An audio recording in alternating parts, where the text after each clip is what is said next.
Hi there, Taurus. Welcome to your end of November 2022 General Tarot Update. It's Serena here.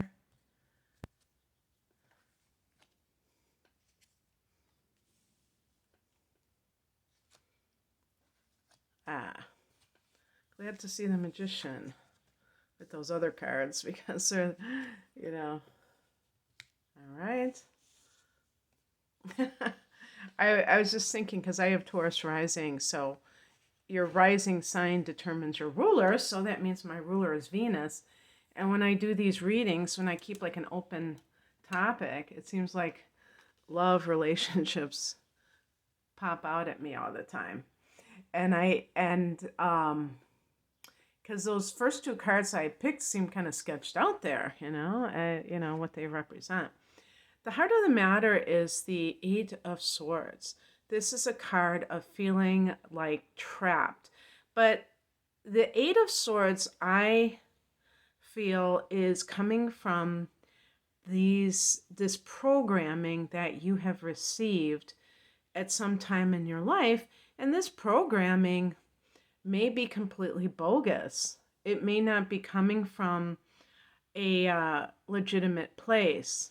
In other words, other people projecting onto you, parents, other authority figures in society, other relatives, or what have you, and you bought into it, and so that, and hence you are trapped because of that programming. And the thing about programming is that you can become deprogrammed. That's the important takeaway. So if you feel like you have been held back by your own thoughts, this could be something that is changing for you because you have a lunar eclipse in your sign last month.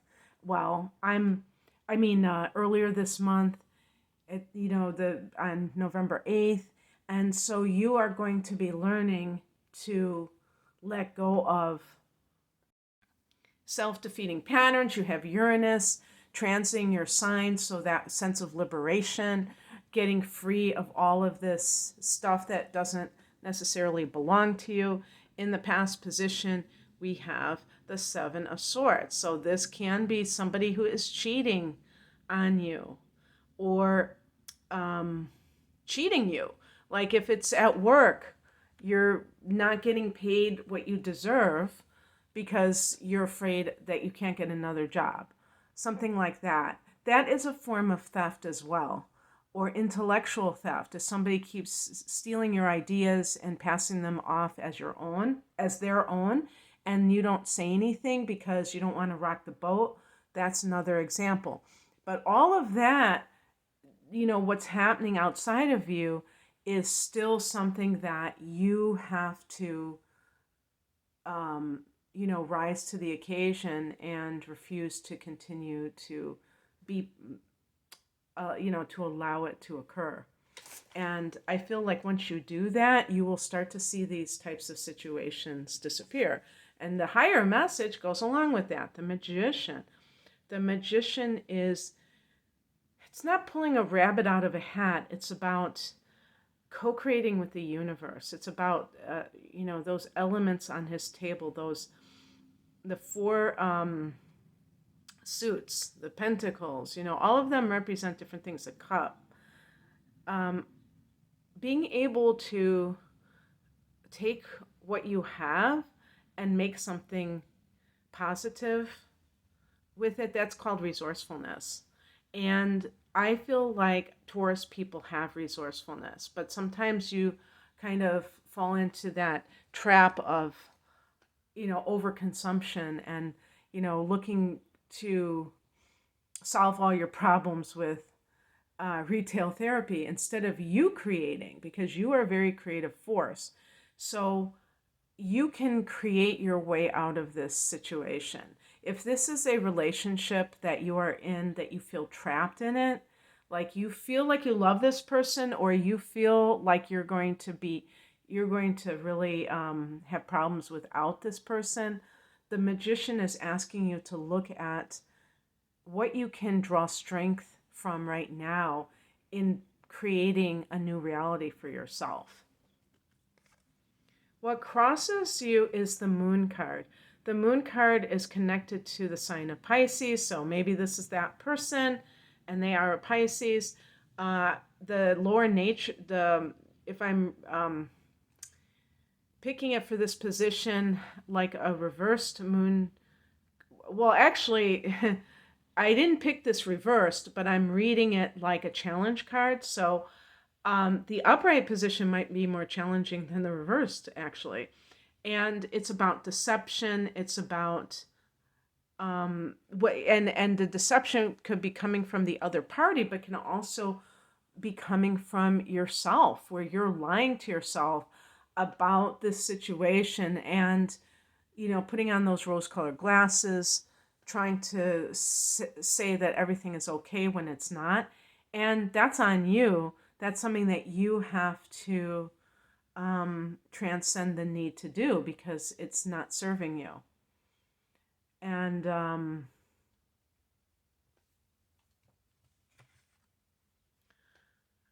also, the moon card can be that there is something that still needs to be revealed. You might be getting half of the truth, not the whole truth. What's coming in is the Lover's card. This is a card that can speak of intimacy with a lover for sure, and not just physical, but emotional. So it can be about love relationships themselves.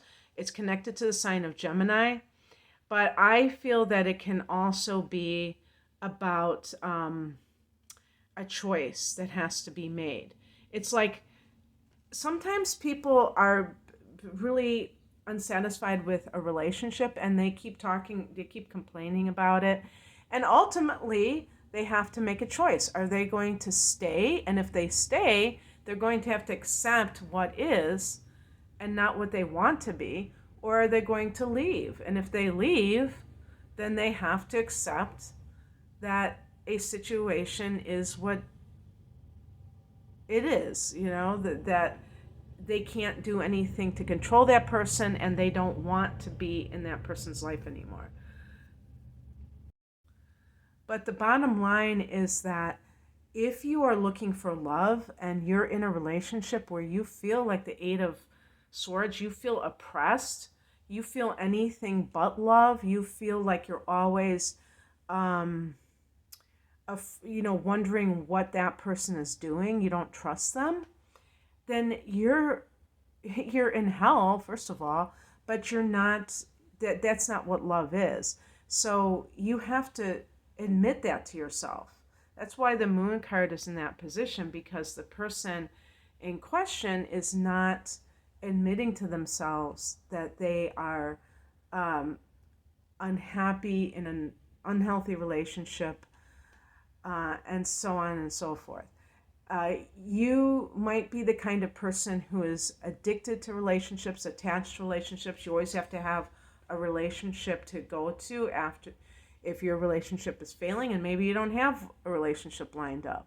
But that doesn't mean that you should stay in a current relationship. Have I said the word relationship enough?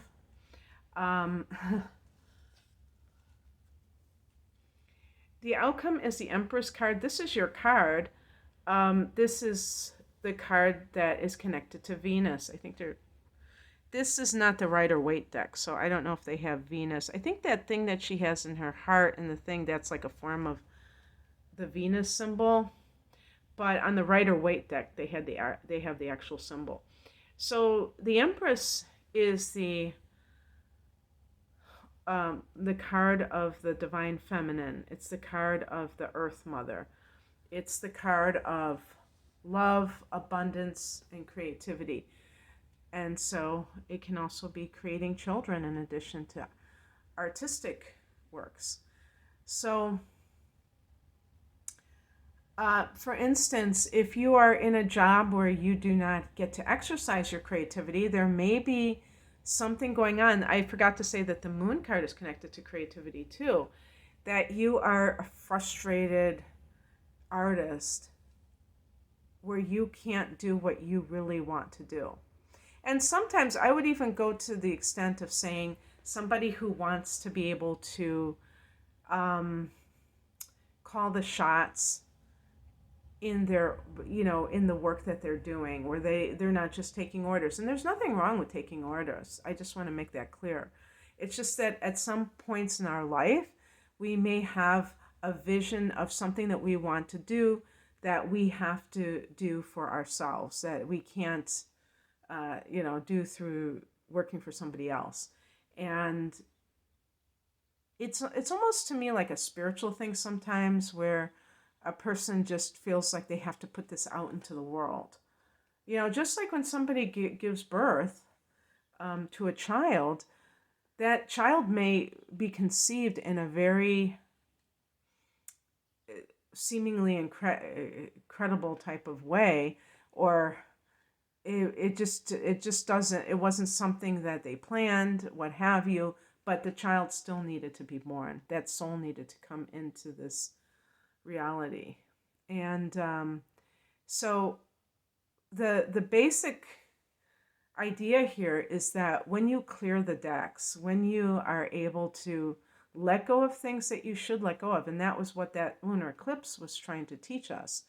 And the effects of the eclipse can last for months from now. So you may be still working out some of the themes of that, and you haven't even really dealt with it at a conscious level, but perhaps in the future months, even into 2023, you will start to see what that was all about.